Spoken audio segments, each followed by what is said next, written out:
Have you ever found out your family used your money without even asking you? I did, and they used my $88,000 bonus to throw my sister a luxury birthday party that I wasn't even officially invited to. The email hit my inbox late one December afternoon. Q4 bonus distributions, internal use only. My name, line 112, Ava Lynn, $88,000. I thought it was the beginning of my fresh start. Turns out, my mother thought it was the perfect emergency fund for my sister's Tuscany-themed bash. Here's the thing. I used to be the quiet one, the dependable one, the, of course she'll say yes, daughter, not anymore. I hired a lawyer, I showed up, and I handed my sister a legal document in the middle of her party. No drama, just truth. Because when your silence gets mistaken for consent, it's time to speak louder. This video is for anyone who's ever felt used by the people who were supposed to protect them. You'll learn the hidden ways your boundaries are crossed, why being selfish is sometimes the most loving thing you can do for yourself, and how I finally stopped RSVPing to a version of my life I never agreed to. Watch till the end, because if you don't draw the line, someone else will draw it for you, and they'll leave you out. Before we dive into the story, I'd love to get to know you a little better.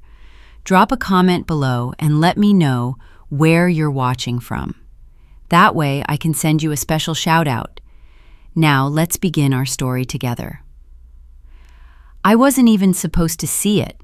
The email landed in my inbox just after 4 p.m., tucked between calendar reminders, end-of-quarter finance notices, and a stale invitation to the holiday potluck. At first, I almost didn't notice. The subject line read, Q4 bonus distributions, internal use only. Probably just another document I'd be expected to format or file away, but habit had me clicking before I even thought twice. My office was quiet. Most people had already ducked out early for winter break. I was still at my desk, fingers stiff from typing in the cold, nursing the same mug of reheated tea I'd microwaved twice. A pine-scented candle burned low near my monitor. One of those holiday gifts from a vendor we weren't technically supposed to accept, but did anyway. I wrapped my cardigan tighter and scrolled through the spreadsheet.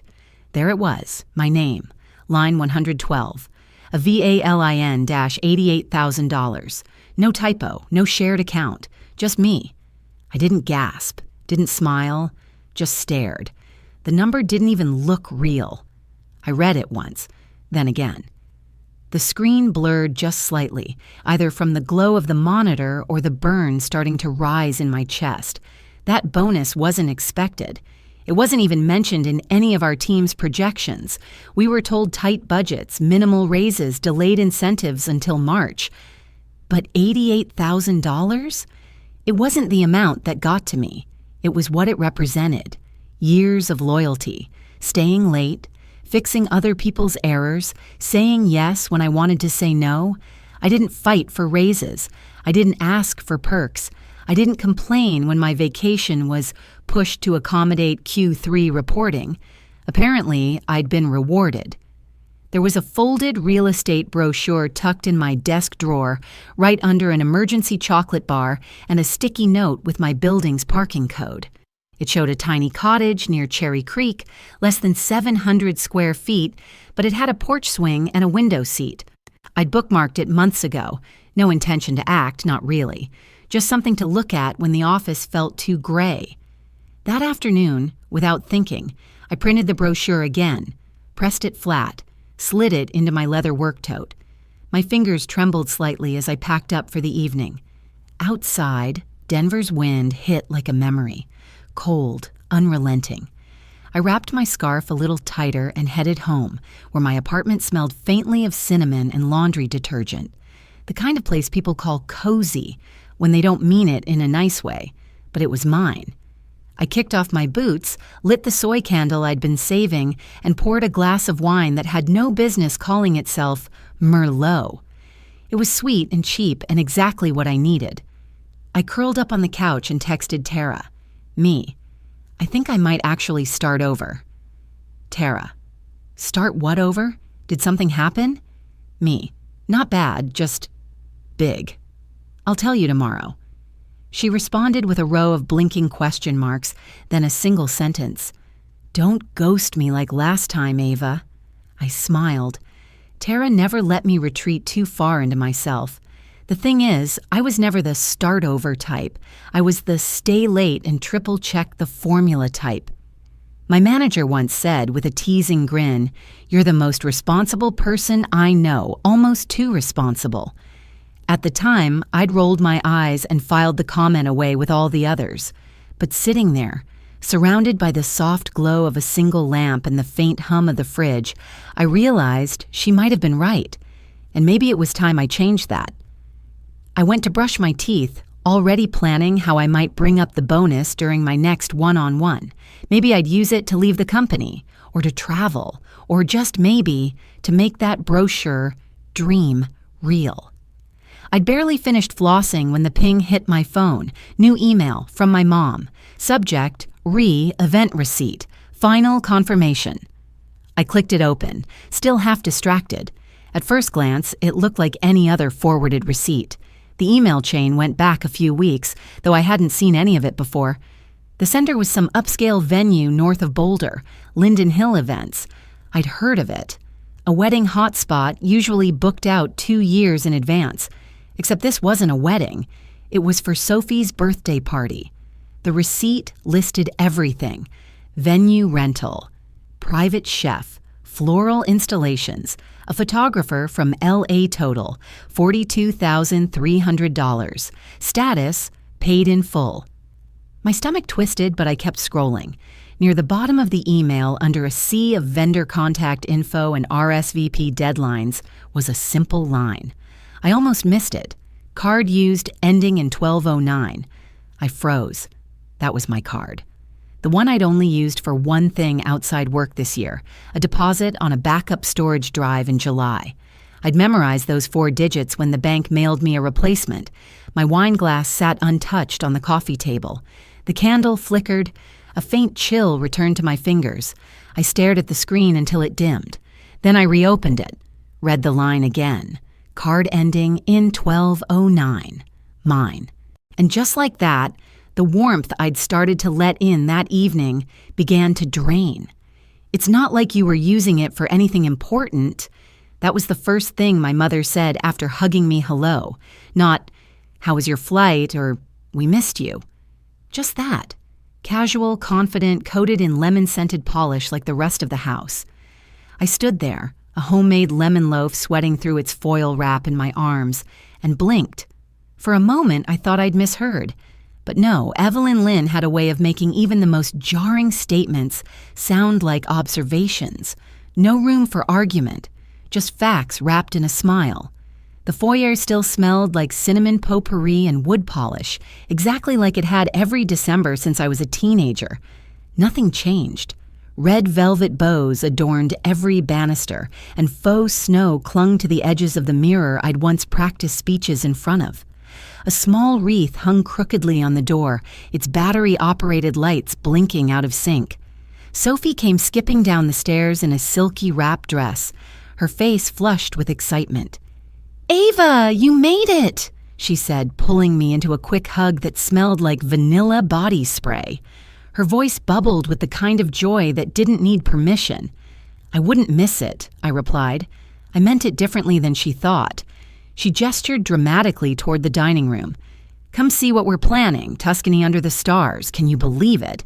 There's going to be a vineyard backdrop and a live jazz band, and get this, signature cocktails named after constellations." "Sounds elaborate," I managed. Evelyn beamed, arms crossed in pride. "We already put the deposit down last week. It was perfect timing. Used your bonus. It just made sense." The world stopped moving for a second. I didn't speak. I couldn't. My fingers tightened slightly around the warm foil of the lemon loaf. The kitchen was a buzz of clinking plates and muffled laughter from distant cousins, but everything in me went quiet. No one else flinched. Sophie smoothed her hair. Robert, Dad, stood by the fireplace, sipping mulled cider like he hadn't just watched his wife gut me with a sentence. His eyes didn't meet mine. I looked at my mother. "You used my bonus?" Evelyn laughed lightly. "Sweetheart, it was sitting there. You weren't using it anyway." I searched for something, an apology, a pause, even a flinch, but there was nothing. Just her palm patting my arm like I'd been overreacting since birth. At 14, I'd given up my birthday money so Sophie could attend an art camp in Sedona. I'd watched her paint a desert landscape and beam when she won a ribbon. No one remembered that now, probably not even her. "I didn't know you even had access to that account," I said low. "Well, your father's name is on it, remember? We set that up when you started working, just for emergencies." Evelyn took a sip of cider, and this was a big one. "You know how hard Sophie's worked this year." I glanced at Sophie, who suddenly found a napkin very interesting. "You didn't ask," I said, barely above a whisper. Evelyn set her cup down on the mantel. "Ava, we're family. Family doesn't need permission." That line made something inside me crack. Family doesn't need permission. I thought of every time I'd said yes without being asked, every late-night call, every emergency fund they temporarily borrowed.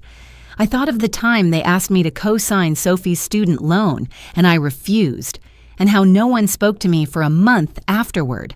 I thought of the email, $42,300, on a party, with my name in the payment history and my silence taken for consent. I didn't argue, didn't raise my voice. That wasn't how things worked in this house. My parents didn't believe in conflict, just quiet control. Smiles as currency. Guilt passed down like fine china.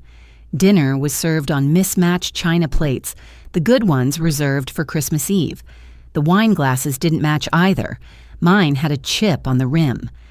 I pushed the lemon loaf to the side and picked at the chicken marsala, but most of it stayed on my plate. No one noticed. The table buzzed with conversation about Sophie's guest list and potential dress options. Someone pulled up Pinterest.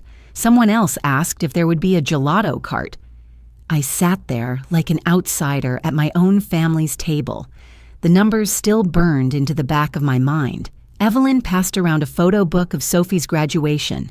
One glossy page showed her in cap and gown, tossing her hat into the air, framed by balloons and a banner that read, "She did it." I wasn't in the photo.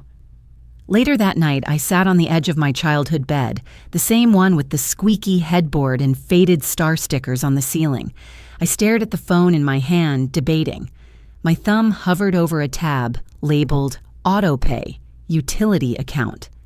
They'd set it up 2 years ago when Dad said it was just easier that way. I deleted the link. Then I opened my texts and scrolled to Tara. "Me? Do you still have your cousin's contact? The lawyer." A moment passed, then came her reply. "Tara, what happened?" I stared at the blinking cursor. I didn't have the words yet, but I was getting there. I didn't know I was angry until I heard myself say, "I want a lawyer." It wasn't a declaration so much as a quiet realization, one that formed in the space between sips of coffee and the dull ache behind my eyes. Tara and I were sitting in the corner booth of Morning Finch Cafe, the place we always met when things got heavy. The windows were fogged, our mugs warm in our hands, and the city outside carried that deep January gray, the kind that made people press their collars higher and their voices lower. She didn't push. She never did. She just waited, letting the silence stretch until I started talking. I told her everything. The bonus email, the party receipt, the name on the card, my card. She didn't gasp or interrupt. She just folded her napkin slowly, eyes narrowing with the kind of calm that only comes when you've seen this pattern too many times. When I was done, she leaned forward and slid the napkin across the table. "Miles Carter," she said. "Family law. And before you ask, yes." That Miles, I stared at the name. "You mean Sophie's ex?" Tara nodded. "College boyfriend. They haven't spoken in years, but he's good. Quiet, honest. He helped my cousin through her guardianship mess last fall. And he doesn't care about your family drama, just the facts." I traced the folded edge of the napkin with my fingertip. Tara didn't say more. She knew better than to convince me. She just reached for her coffee and gave me the space to decide. I slipped the napkin into my coat pocket, the same coat I'd worn for 5 winters straight, the zipper still catching at the hem. Later that evening, back in my apartment, I Googled him. His website was sleek and minimalist, navy blue headers, uncluttered tabs. The testimonials spoke of clarity, compassion, a knack for making complicated situations feel manageable. Then I saw it, his photo.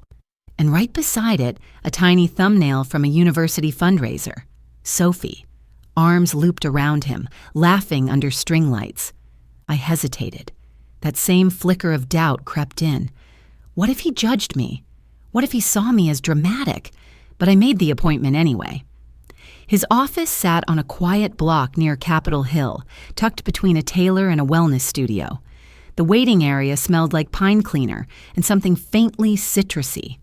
I was 5 minutes early, clutching the manila folder I'd labeled evidence in shaky Sharpie. He came out himself. "Ava," he said, tilting his head slightly. "Thanksgiving 2017, you brought apple pie." I blinked. "You remember that?" He smiled. "It had cardamom, that's rare." His office was cozy, stacked books, soft lamp lighting, the kind of place where heavy conversations didn't echo. I handed him the folder and sat down, legs crossed tightly. He flipped through the documents, the HR confirmation, the transaction summary, screenshots of messages, the venue invoice. His brow furrowed, but he didn't speak until he'd seen every page. Finally, he said, "This is a clear instance of financial misappropriation. You have standing to challenge it." My throat tightened. "You're sure?" He nodded. What they did wasn't just inconsiderate.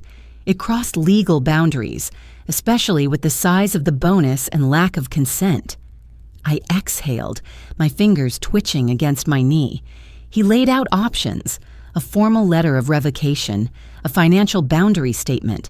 He emphasized that this wasn't about suing them, not yet. It was about reclaiming space, clarity.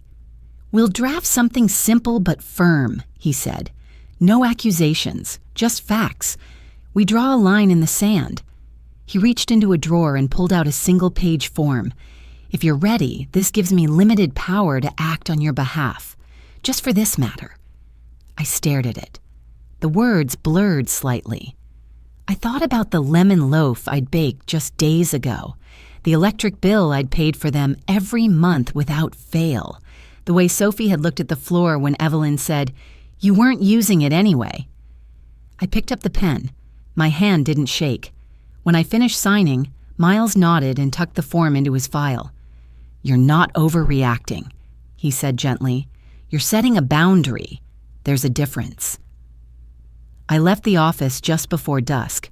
The air was sharp, the kind that made you breathe differently.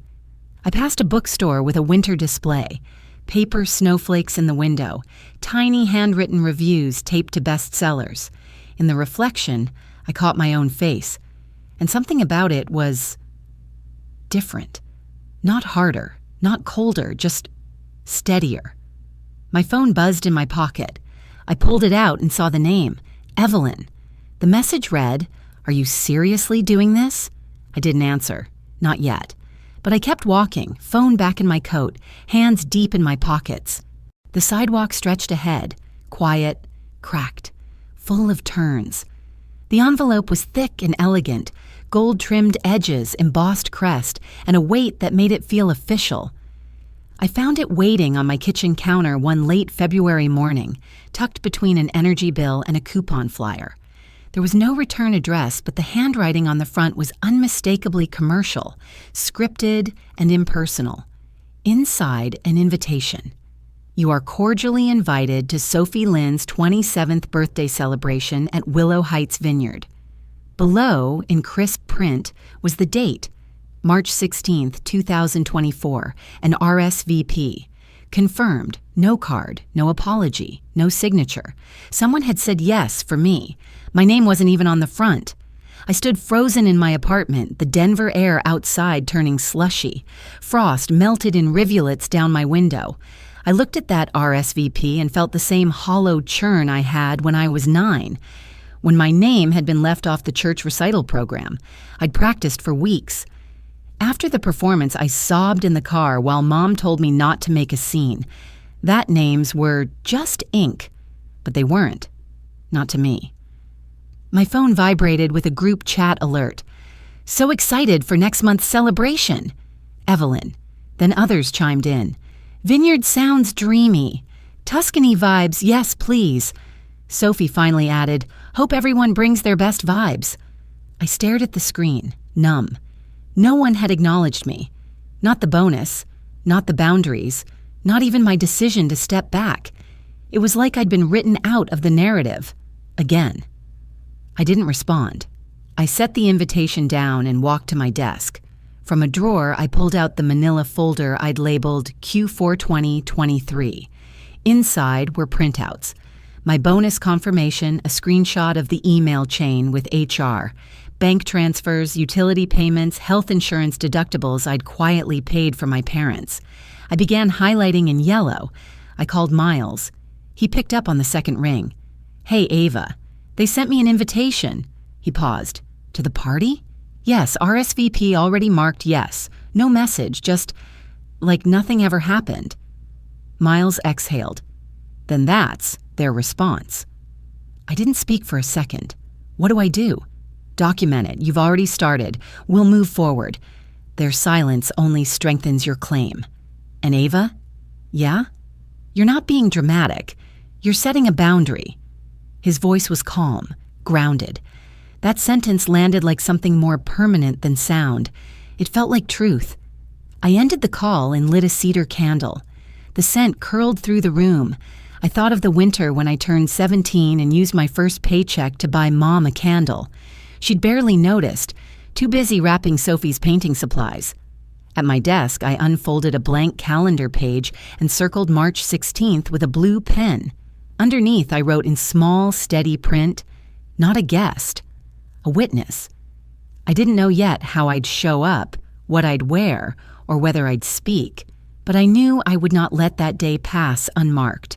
Let them toast, let them cheer, let the music play. But this time, I wouldn't be invisible. This time, I'd be present. Not to celebrate, but to make sure the truth had a seat at the table, even if I wasn't given one. That night, I reread the invitation. Not once. Not twice. 3 times just to make sure I wasn't overthinking it. But each time it confirmed the same thing. No one had thought to ask. They'd RSVP'd for me, scheduled around me, assumed my presence without my voice. I walked to the kitchen, poured a small glass of leftover Merlot, and let the silence fill the space. The scent of the candles still lingered, faint cedar and citrus, and it reminded me of a time I used to buy scented things hoping someone would notice. No one ever did. Now, the noticing had to come from me. I opened my laptop, pulled up the legal document Miles had sent earlier, a letter of revocation. I reread every word, precise, calm, unmistakable. Then I did something I hadn't done in years. I wrote a note to myself in the margin of the page. "You're allowed to be done." It wasn't legal language. It wasn't strategic. It was personal. A reminder. By the time midnight arrived, I'd placed the RSVP card back in its envelope and left it sealed. Not returned, just contained. I stood for a long while in front of the kitchen sink, watching condensation crawl along the inside of the window pane.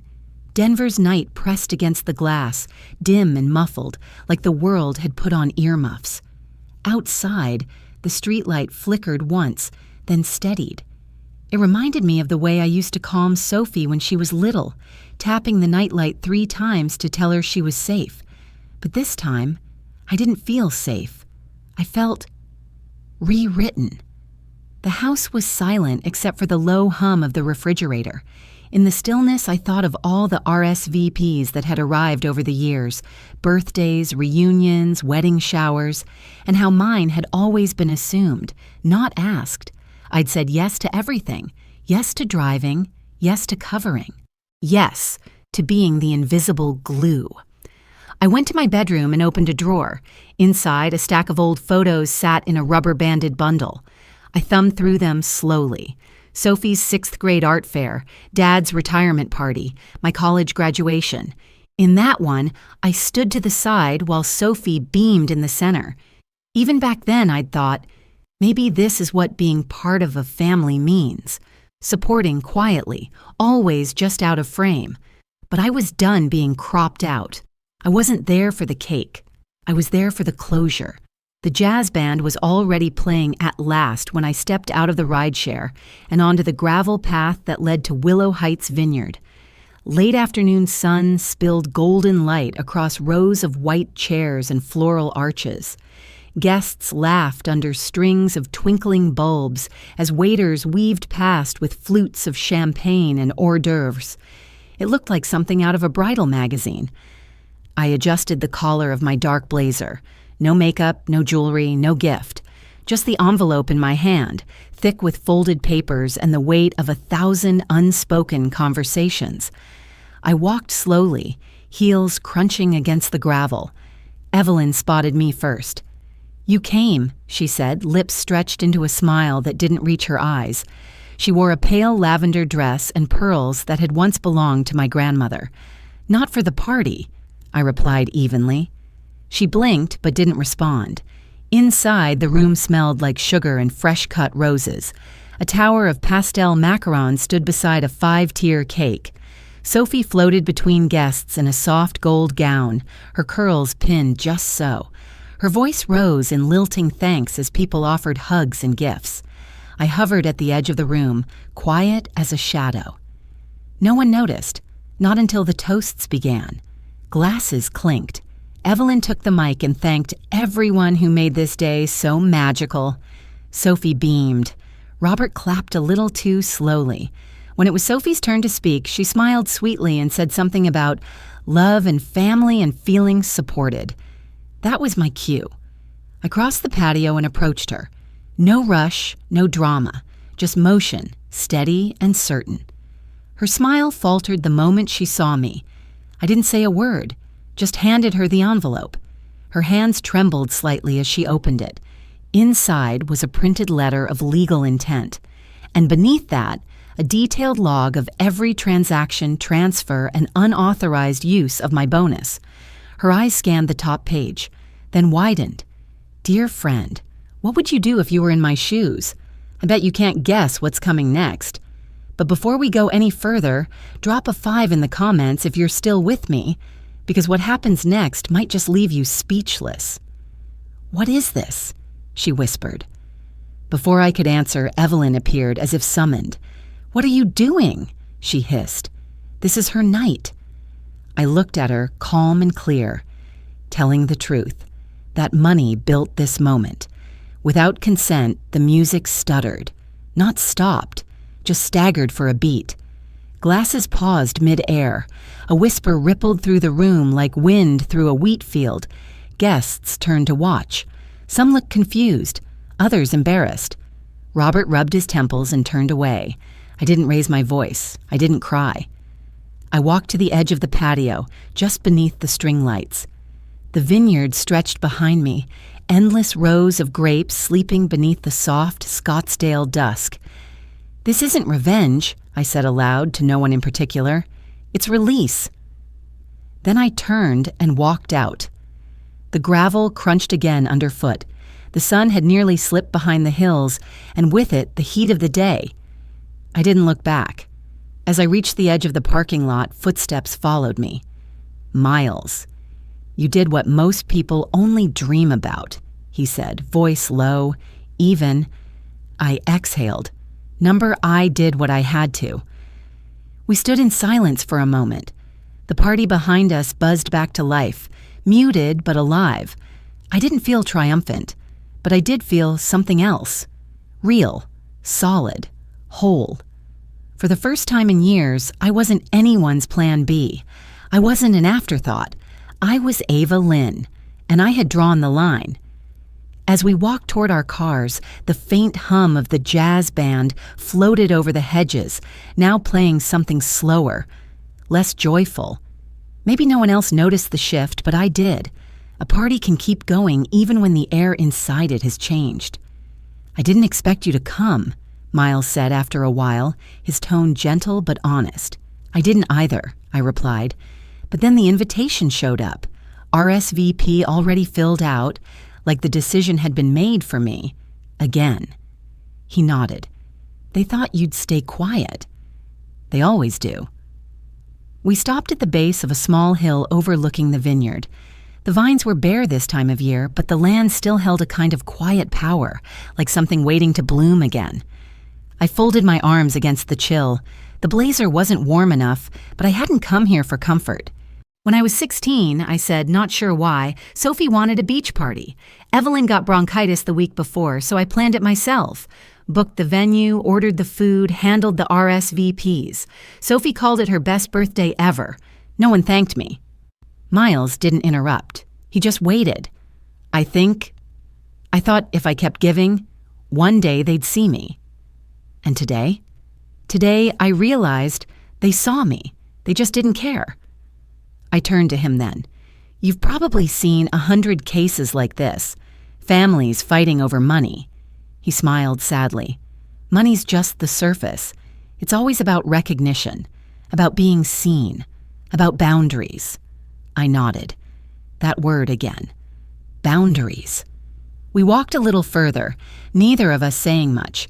The vineyard behind us dimmed as more lights came on. I could imagine the chatter shifting, the story already twisting inside that party.